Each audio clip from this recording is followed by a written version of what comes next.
Hello everyone, welcome to my mini blog. অনেক দিন পর গেলাম কার্ডিও করতে। নর্মালি আমার খাবারের রুটিনটা বলি আমি কি খাই। আমি হলো তাড়াতাড়ি ট্রাই করি ডিনার করে ফেলতে। সকালবেলা শুরু হয় আমার লেবুর রস দিয়ে, তারপর চিয়া সিড খেয়ে আমি কার্ডিও করতে যাই। আপনারা লেবুর রসে কোনো গরম পানি ব্যবহার করবেন না, এমনি পানি দিয়ে খাবেন, নর্মাল পানি দিয়ে। এটা বেশি কাজ করে, কারণ আপনি যদি গরম পানি ব্যবহার করেন ভিটামিন সি এর যে কার্যকারিতা ওটা নষ্ট হয়ে যাবে।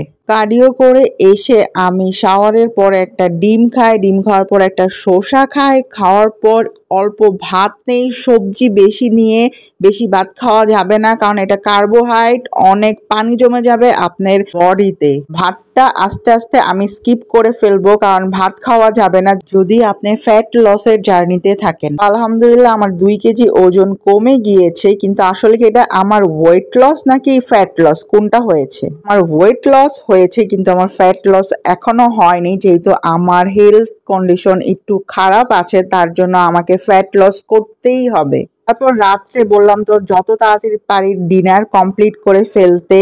এখনো আমি প্রপারলি ডায়েট শুরু করি নাই, ইনশাল্লাহ শুরু করব। এটা অ্যাকচুয়ালি বললে শুরু করা যায় না, এটা মাইন্ড সেট আপ লাগে। সবাই ভালো থাকেন, subscribe my YouTube channel, Facebook থেকে দেখে থাকলে like and follow. Thank you.